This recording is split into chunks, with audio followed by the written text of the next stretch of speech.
Ilhan Omar, spokeswoman of fraud. She apparently has a new job. She's in Congress, sure. She is the eye candy in Maroon 5 videos, sure. But what else is she? Apparently the spokeswoman of fraud. And this is a fascinating story that goes to the Minneapolis, and we've done a lot of coverage on this. Hopefully you're not sick of the story yet because I'm fascinated by it. We're talking about like $1 billion of fraud or more. There's some estimates that are much higher than that, largely from the Somali community in Minnesota, who were taking money from COVID schemes and taking money from autism payments. They were supposed to go to kids with autism. Those kids didn't have autism or didn't exist at all. Food payments, housing payments for people that were basically made up. It's a shocking scandal. And you think in a situation like that, where there's a lot of evidence, a lot of accepted fraud going on, you wouldn't be able to hire a congresswoman to be your spokesperson. But apparently, for free, she's absolutely excited to go out there and defend the community that did all this. Now, of course, it is important to note, as we always do, that this does not mean every person in this community was involved in this. There's no evidence to that whatsoever. There is evidence to a lot of people being involved in it, far too many. And that is a big debate now going on between the right and the insane, like Ilhan Omar. The Somali welfare scandal is even worse than you think, is the updated headline over at Daily Wire. And here is Stephen Miller talking about this a little bit this weekend. Now, there's no person, perhaps even including Donald Trump, that the media hates more than Stephen Miller. They despise this guy. Here he is talking about the fraud operation and what was encompassed there. Based on what we have found so far, we believe that the Somali fraud operation in Minnesota is the single greatest theft of taxpayer dollars through welfare fraud in American history. We believe that we have only scratched the very top of the surface of how deep this goes. And you're familiar with all the scams with pretending that children have autism who are not in fact autistic, with pretending to enroll people in food programs when in fact nobody was ever enrolled, and engaging in massive fraud, lying, and theft and grift on a scale we've never seen before in American history. The total bill, the total tab for this is going to be far beyond the numbers we've already seen reported. We believe the state government is fully complicit in this scheme. And we believe that what we are going to uncover is going to shock the American people. Look, based on the records that we already have, this is a significant undercount, by the way. 75% of the Somali population in Minnesota is on welfare. But that's likely a significant undercount of just how much of a financial burden the Somali refugee population is imposing on this country. It's a pretty serious accusation. And, when you're talking about scale, there's been a lot of fraud in this country. Is it possible it's that big? Well, I think it is. And that's at least the evidence we have so far. And it might even be bigger than we expect. Face the Nation had Ilhan Omar on to answer these questions from the claim from Stephen Miller. And here's where she went. I want to ask you about something else that the architect of the president's immigration policy, Stephen Miller, said. On Thanksgiving Day, he posted, "No magic transformation occurs when failed states cross borders. At scale, migrants and their descendants recreate the conditions and terrors of their broken homelands." What do you make of this argument of failure to assimilate and sort of ruining America? How do you understand this? I mean, when I think about Stephen Miller and his white supremacist rhetoric, it reminds me of the way the Nazis described Jewish people in Germany. Sure. And, as we know, there have been many immigrants who have tried to come to the United States who've turned back, one of them being Jewish immigrants. We know the way that people were described who were coming from Ireland, Irish immigrants. We know the way in which people were described back then when they were Italian immigrants.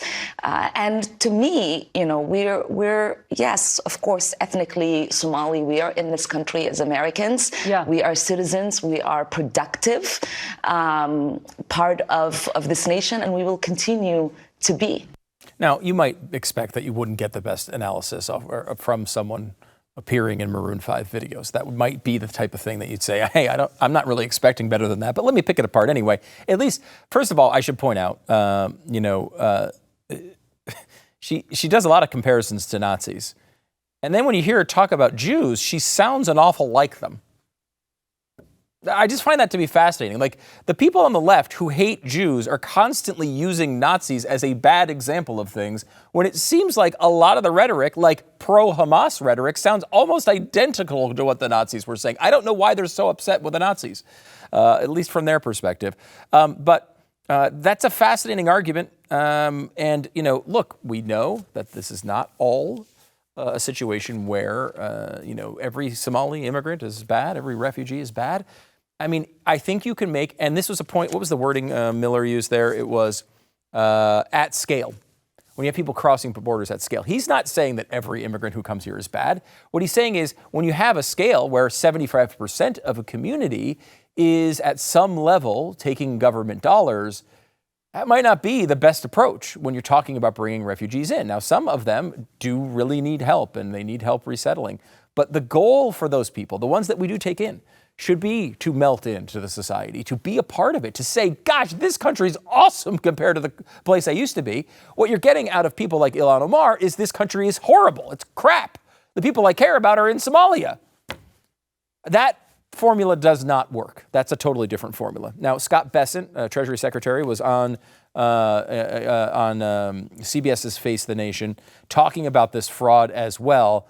And he made a minor request, and I think it's pretty reasonable, but you tell me.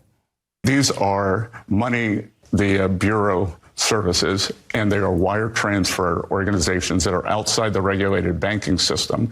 And that money has gone overseas. And we are tracking that both to the Middle East and to Somalia to see what the uses of that have been. Okay, but you have no evidence of that money being used to fuel terrorism at this point, which is what some conservative writers are alleging. That's why it's an investigation. We started it last week. We'll see where it goes. But I can tell you that, you know, it's terrible. You know, Representative Omar tried to downplay it, said, oh, it was very, it was very tough to know how this money should be used. Yeah. You know, she was gaslighting the American people. Well, we'll talk to her. Yeah, but you know, when you come to this country, you got to learn which side of the road to drive on. You got to learn to stop at stop signs, and you got to learn not to defraud the American people. You know, I mean, do you though? You know, do you really need to drive on the right side of the road? Do you really need to stop at stop signs? Do you really need to learn not to defraud the American people? That seems like a really excessive request. You know, we shouldn't be asking that much. Of course we should. That should be something very, very basic. And you might say, okay, well, you've got the accusation there that this stuff is happening in this way. And then you have the legally appointed defender of this community and the fraud going on in it, Ilhan Omar. She's here to talk about it. Again, this is, CBS Face the Nation, apparently as obsessed with the story as I am. Here she is on CBS Face the Nation talking about it. House Republicans and the Treasury Secretary just now talked about a link to terrorism, a possible link. He said they're just now beginning to look into it. How confident are you that that's a false claim? I'm pretty confident at the moment because there are people who have been prosecuted and who have been sentenced.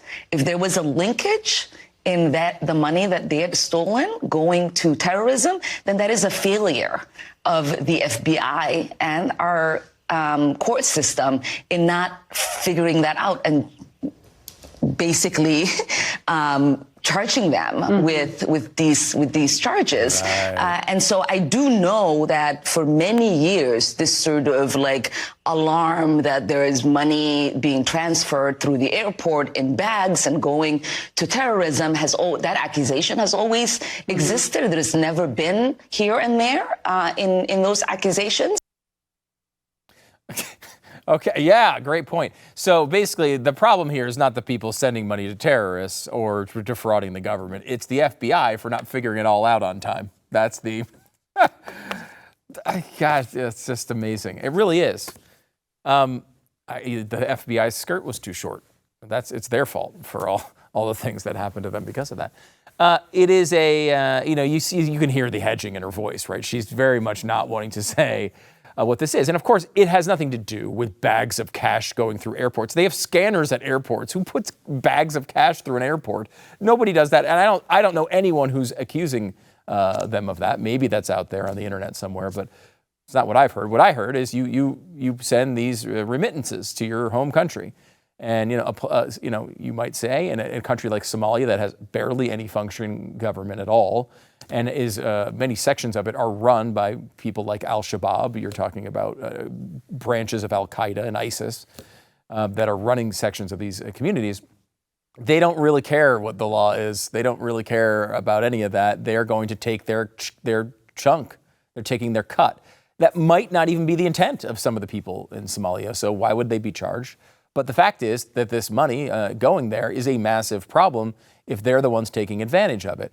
Now, Chris Rufo, when they say some conservative writers, mainly referring to Chris Rufo, of course, who has a show here on The Blaze, he wrote that up in City Journal and had some accusations along those lines.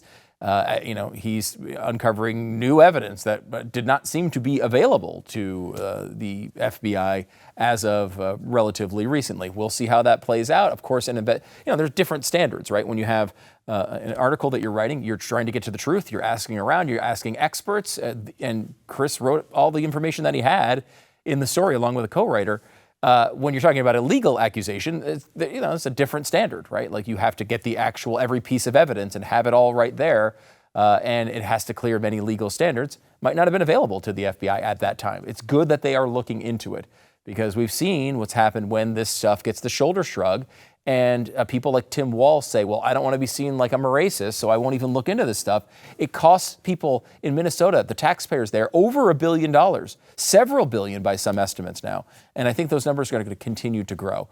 So it's pathetic, but there's a lot in our country that is pathetic right now. At Blaze TV, we've built a home for some of the strongest, smartest voices in conservative media, people who tell it like it is. It's everything the networks won't show you, delivered on your terms, on any device, at any time. And it starts at just $8 a month. So if you're ready to keep winning, go to blazetv.com/Stu. Subscribe today. Save $20 off your annual plan now. It's blazetv.com/Stu.